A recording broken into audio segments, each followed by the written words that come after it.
Edward McPherson Farm. Now, the Edward McPherson Farm is located about a half a mile west of the town of Gettysburg on a ridge that bears his name, McPherson's Ridge. This area was the scene of intense fighting on July 1st, 1863, from about 9 o'clock to 11 o'clock in the morning, as Confederate General Harry Heath's division advanced toward Gettysburg over the ridges to the west and were engaged against Union cavalry under the command of General John Buford. Not too long after that, Union infantry under the command of Major General John Fulton Reynolds would arrive here on the battlefield to reinforce General Buford's cavalry. As fighting increased across the McPherson property, many casualties on both sides were taken. Today we're going to take a look at the Edward McPherson Farm and talk a little bit about its history, the owner, and the man that had rented the farm during the Battle of Gettysburg. This has been part one of the Edward McPherson Farm here on Gettysburg Historic Walking Tours. McPherson Farm part 2 here on Gettysburg Historic Walking Tours. And as we look back towards Seminary Ridge, okay, that's Seminary Ridge, and then the ridge that the McPherson barn is on is McPherson's Ridge. And we're in a hollow in between those two ridges. On the morning of July 1st, 1863, as Buford's men fell back and the Union infantry under John Reynolds arrived, some Pennsylvania regiments were engaged in this area. In this area were 3 Pennsylvania regiments, the 149th Pennsylvania, the 143rd Pennsylvania, and the 150th. As they came from the ridge across this field, the ones that were in the rear of march, was the 149th, they actually deployed to the right side of the barn. And 3 companies of their regiment were actually turned toward Oak Ridge and the Chambersburg Pike and put in a small ditch structure. The 143rd Pennsylvania came through these fields in this little swale here, and they were placed just on the left side of the barn. Now, in 1863, on the left side of the barn here was a small house here, and then there was another building to the other side of that was a post-war structure. But in 1843, where the house, or 1863 rather, where the house stood, the 143rd was put between the house and the barn over here. And then the 150th Pennsylvania was moved up further here to the left of the McPherson barn. Now, as the 149th was placed on the right side of the barn, they began to draw artillery fire in the distance from Oak Ridge, which you can see there in the distance, marked by today the Eternal Light Peace Memorial. And that's why the men were placed in a small ditch or ravine along the Chambersburg Pike. Also, from Hers Ridge, there was Confederate artillery firing right into the side of those 3 companies and then the front of the 149th. So they had decided that what they would do is put a color guard across the Chambersburg Pike and draw the fire away. Of course, the 143rd Pennsylvania was here, and they were attacked by Broken Ball's Confederate brigade, mainly the 55th Virginia Infantry, and they were driven back in this direction. And then, of course, the 150th over here was also part of that attack. At one time, there was a lane, a farm lane that came here. We'll talk about that in our next video. This has been part 2 of the Edward McPherson Barn here on Gettysburg Historic Walking Tours. Of the Edward McPherson Farm here on Gettysburg Historic Walking Tours. And I am standing here near these trees where once the Edward McPherson farmhouse once stood. Now, McPherson himself was a lawyer and a journalist. He served in the U.S. House of Representatives from 1859 through 1863.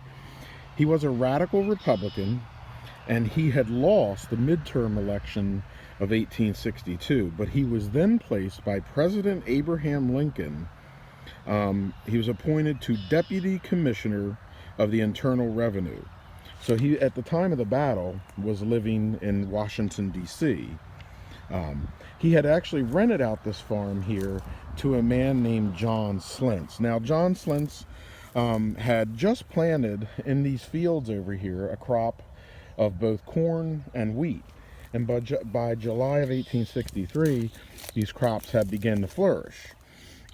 His family were renting the farm, and they were forced out on the morning of July 1st, 1863, back across the Seminary Ridge and into the town of Gettysburg. When they returned to this farm, they found it ransacked. They found it a field hospital, and they were forced to live at the Lutheran Seminary for a couple months until their farm could be restored. After the war, there was a claim put in by Edward McPherson for the damage to his farm. He never received anything, nor did John Slentz. The farm was sold by McPherson in 1868, and the house that once stood here burned down in 1895. So the house stood right here on this rise. Right here there was a farm lane, like I said in our last video, that came up along here and then into like a triangular field. And the house stood right here. In fact, this is the well here for the house. And then later there was a wagon shed that was built a little bit across from the barn over in this direction. And you see that sometimes in some post-war photographs.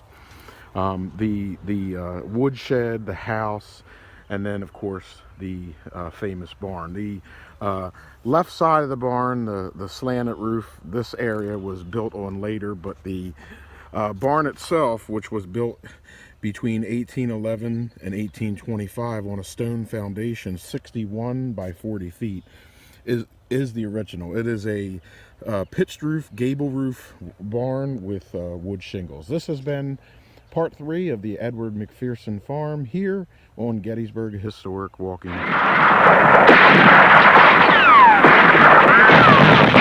get to do much is go in to the barn of the Edward McPherson barn. We are going to take you in there today and take a look around. And this is a rare view inside the Edward McPherson barn that was used as a field hospital on July 6th of 1863. So let's go ahead and make our way into the barn.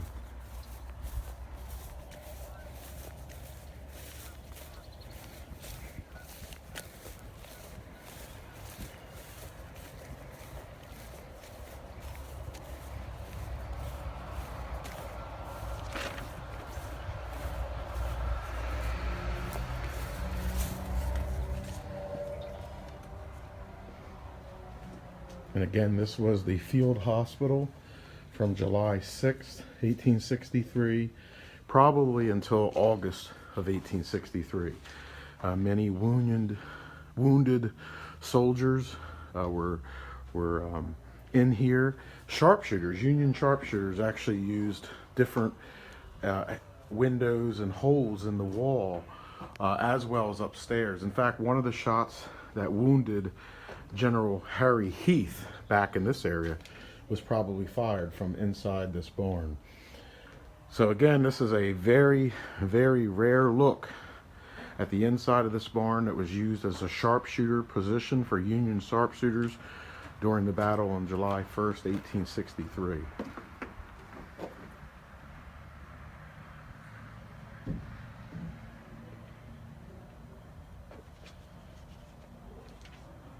If only these walls could talk. And to all my friends out there in areas of the country that have been watching my videos for years, I bring this to you, give you the inside look at a spot you normally would not see.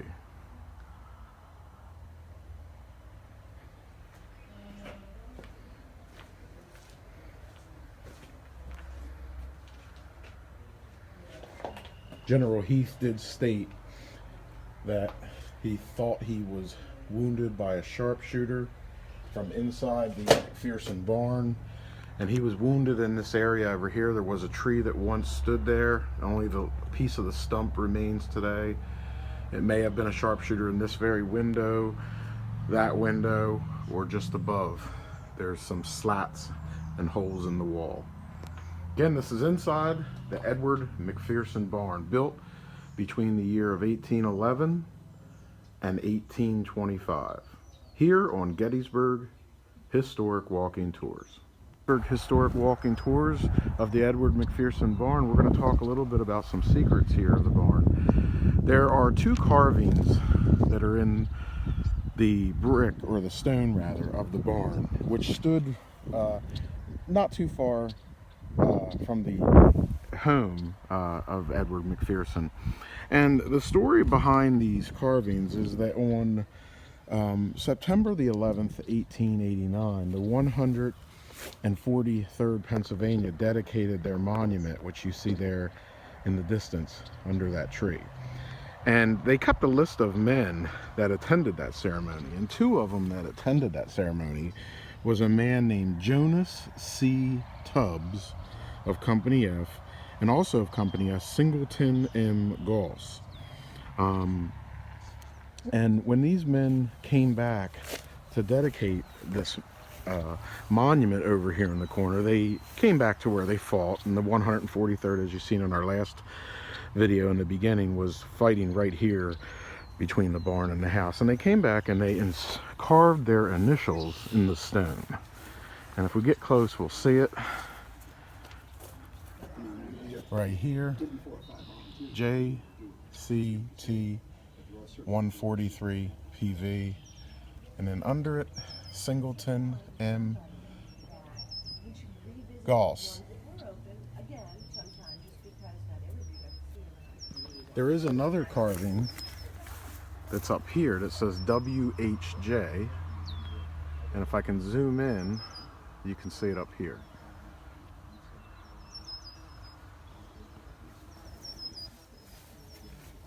But for sure, Singleton Goss and Josiah Tubbs inscribed their initials in the side of this barn, probably on or just after September the 11th, 1889, when they dedicated their monument to their regiment right there under that tree. Also, while I'm in this area, I do want to mention the wounding of General Harry Heath. For years, the Harry Heath tree stood just over that rise there along that tree line, and today it's just a stump. If I get a chance, we'll go over there and take a look at it. But he claimed that the wound that struck him in the head was fired by Union sharpshooters in this barn. So it is very likely, most likely, from one of those slats up here in the upper level of the barn. But definitely a Union sharpshooter on this side of the barn fired a shot that wounded Confederate General Harry Heath. And again, today we're looking at the Edward McPherson barn and farm here on Gettysburg Historic Walking Tours.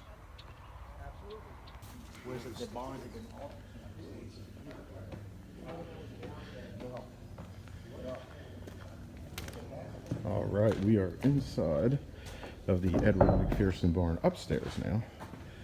And these are the slats in the wall that were used by Union sharpshooters on July 1st, 1863. Maybe even one of them was used to wound Harry Heath.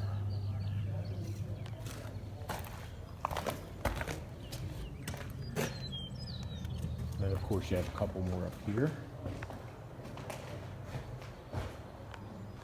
We're going to walk to the other side of the barn. And again, this is a treat.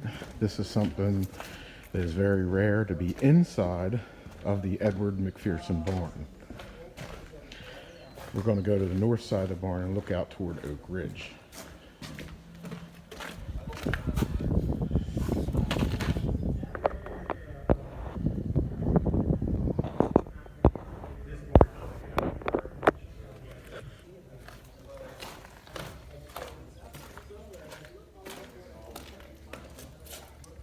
And then, of course, this is the post-war edition of the barn.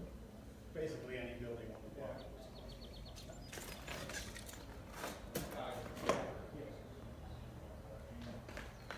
I'm sure you get this question all the time. When did this barn originally built?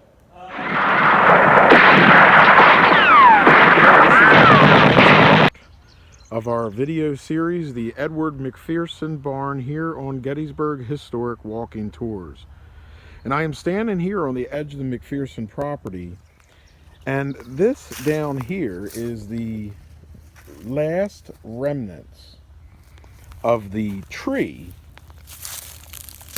right here of that General Harry Heath was standing when he was wounded in the head on July 1st, 1863.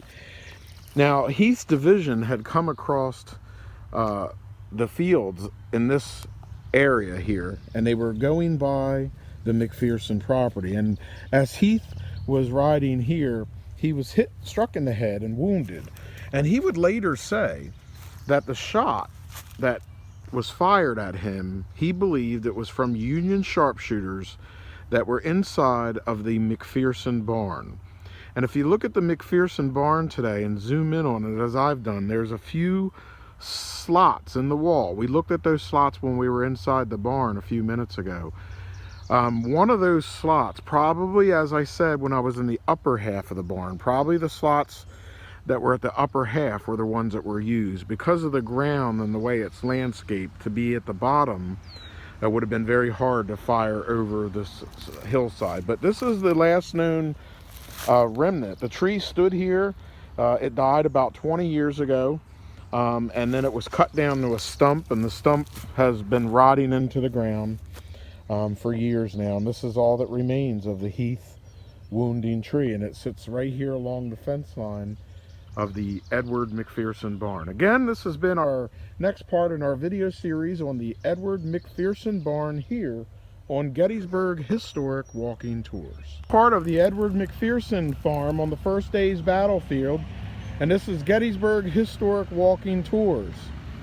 And on the morning of July 1st, 1863, as I stated in an earlier video, Union troops moved into this area. After Buford's Confederate cavalry were pushed back in this direction, the Union infantry under John Fulton Reynolds came in. And they came in from over here, and I decided to shoot a video from over here because you get a better perspective being higher up on the hill.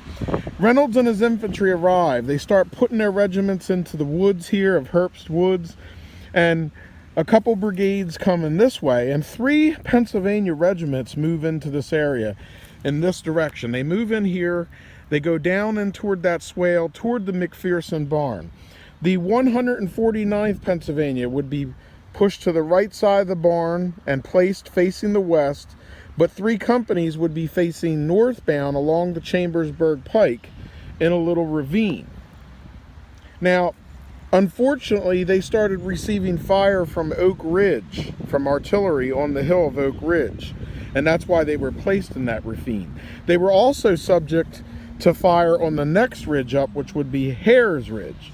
And because of that, a color detail was sent out diagonally across the road into the field on the other side of the Chambersburg Pike, and it did succeed. It drew the fire away from the 149th toward that color guard over there on the other side of the road.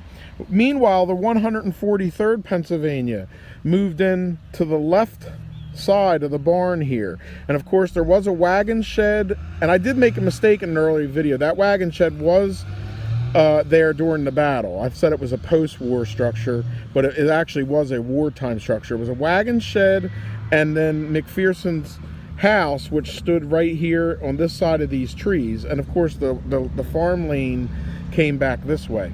The 143rd was right here, and then to the left of them was the 150th Pennsylvania. Now, when Brockenball's brigade, their division, crossed Willoughby Run after the fight at the Emanuel Harmon farm, they moved toward and into this area toward the barn. And the 143rd Pennsylvania was actually pushed back diagonally in this direction across here toward the railroad cut. And we will do a video here at their monument when I talk about the dedication. And earlier I did show the rock carvings that were on the side of the barn, and they went back there because that was where they were initially engaged at.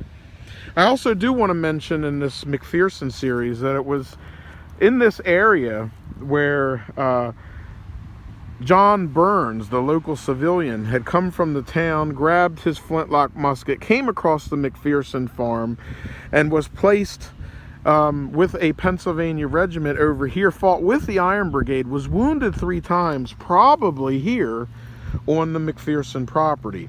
And he was afraid to be caught by the Confederates, or he would have been obviously executed. So he buried his ammunition, most likely again on the McPherson property.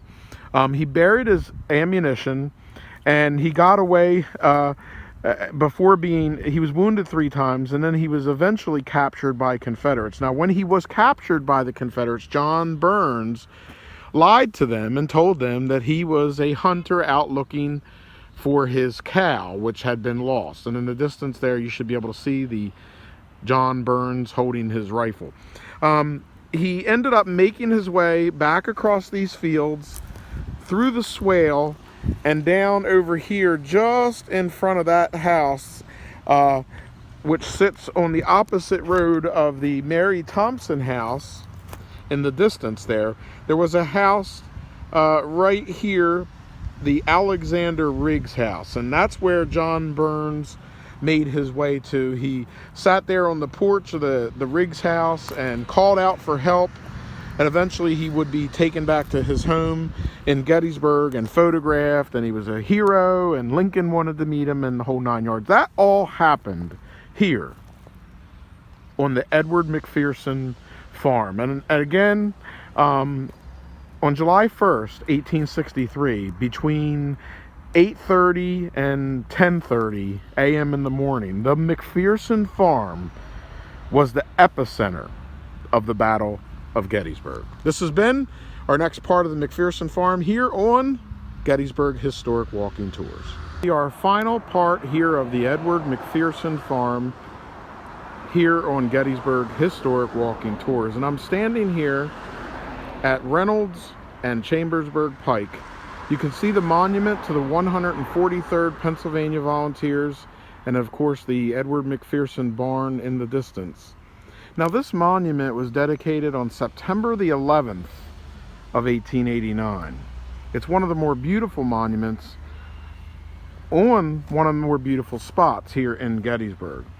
And this monument depicts the color sergeant of the 143rd Pennsylvania, a man named Ben Crippen. Now, Ben Crippen was engaged here on July 1st, 1863, over at the barn.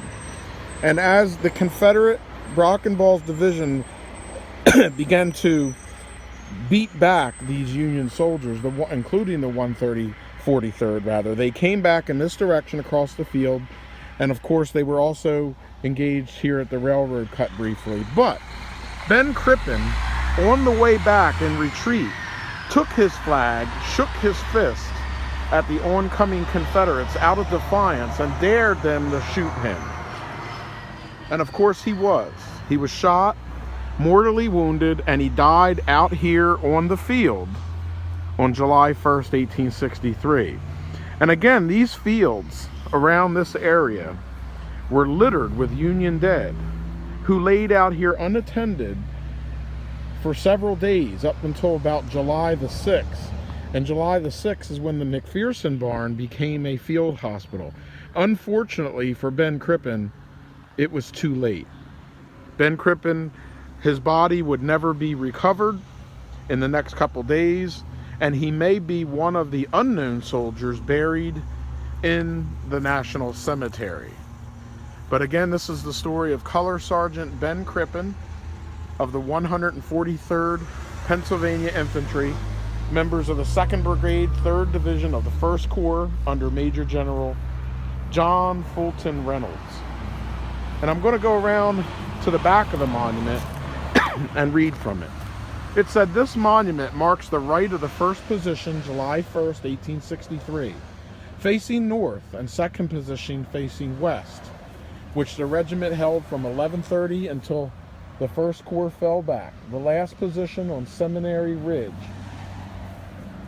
right, resting on the railroad cut on July 2nd and 3rd. The regiment was in line left center, and the 3rd assisted in repulsing the final charge of the enemy. Present at Gettysburg, 465. Killed officers 1, men 20, wounded 130. Captured or missing 91 men for a total loss of 253. Recruited in the counties of Luzerne, Susquehanna, Wyoming, and Lycoming, Pennsylvania. Mustered in on August through October of 1862, mustered out June 12th, 1865. Again, the 143rd Regiment of Pennsylvania Volunteers here fighting at the McPherson Barn, with their color sergeant Ben Crippen being killed here on July 1st, 1863. This has been another video series on Gettysburg Historic Walking Tours.